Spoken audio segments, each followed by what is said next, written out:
Investigators. 90% of child abuse and neglect allegations made against foster care parents were classified as unfounded.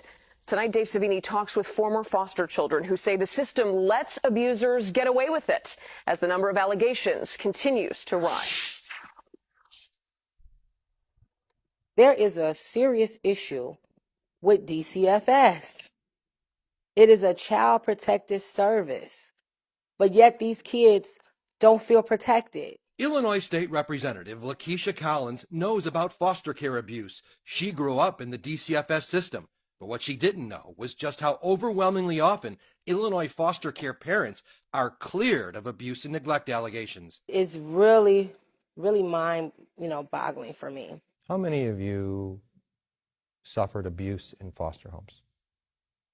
Last month, we showed you how these 14 foster care survivors came forward to CBS to help expose this troubling pattern of unfounded abuse within DCFS. How young were you when you were first abused? Probably 12. I was physically and emotionally abused. I was beaten. Collins was watching and could relate to their traumas. Did you see yourself in that group of 14? Yes. Yes. Those former youth and care, they were not lying. They were telling the truth. The CBS 2 investigators conducted an exhaustive analysis of how thousands of child abuse and neglect allegations dating back to 2016 were handled by DCFS. Every child has an 8-digit ID number. After a lengthy battle for records, we obtained never-before-seen data revealing a deeply troubling pattern. When an allegation of child abuse or neglect is made, 9 out of 10 times, DCFS classifies it as unfounded. Did you have any idea that the numbers were as big as we found? No, I did not. And it's disheartening. Collins, who's been trying to reform the agency, says despite repeated requests, DCFS has stonewalled her from getting the kind of crucial data the CBS 2 investigators have now uncovered. In the foster care data DCFS did turn over, we found cries for help are climbing. In 2016, 961 claims. In 2021, that number shot up to 1,205, a 25% increase for complaints of abuse and neglect. So you're saying CBS Chicago has this data? You have the data, and I don't, and I'm the lawmaker. And a light bulb's going off. It is, because what else are we not getting? The most common form of abuse we found in the DCFS data involves physical harm and neglect allegations like bone fractures, head injuries, burns, and torture. In a staggering number of these allegations, 91% unfounded by DCFS investigators. I've been neglected. I've been physically, sexually, mentally abused. And they know how to hit you. They know how to hit you without leaving marks. Did any of your abusers get convicted? No. Collins says she was a teenager when a foster parent physically assaulted her. You were beaten up while you were in foster care.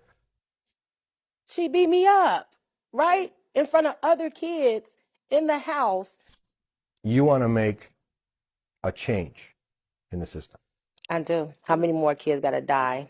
How many more have to get raped or harmed in the current operations? No child should go through that. That's why I keep my kids. Take the case of Kaylin Brown, sexually assaulted when she was just 5. It's not common for kids to catch an STD as young as I did, but that's the first time I caught my STD when I was 5. Kaylin says her cries for help went unanswered after 2 men sexually assaulted her during her time in foster care. And how old again are you? I'm 19.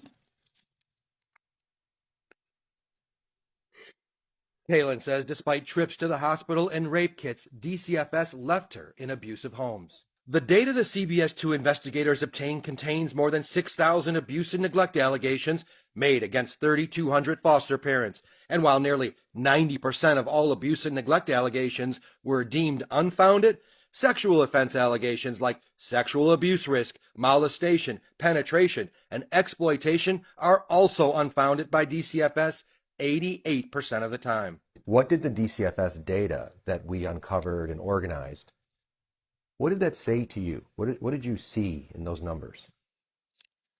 Whew, that it is a culture that has allowed this system to cover up abuse. When CBS requested the records of how many of those 6,000 allegations DCFS referred to police, DCFS told us they couldn't turn that over because they don't have it.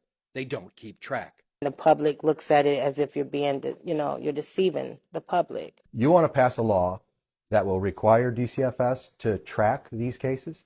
Yes, the tracking part is important because how then can you see the red flags? She says even her allegation of abuse in foster care was never investigated. It was like it never happened. And nobody ever reported it to police? No. Police were not notified. The caseworker never followed up with me. That is the culture of the system. And that is why what you all are doing is so important. Collins now wants accountability from a system that has kept its records shrouded in secrecy for decades. Right now, we're losing. We're losing. We're losing lives. Kids who could have promising futures, who could be the next doctor, scientist, lawyer. Their dreams are cut short because they were neglected. For more than a year and a half, DCFS has been telling the CBS 2 investigators they don't have police referral data.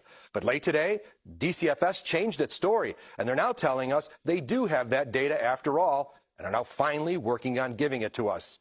Dave Savini, CBS 2.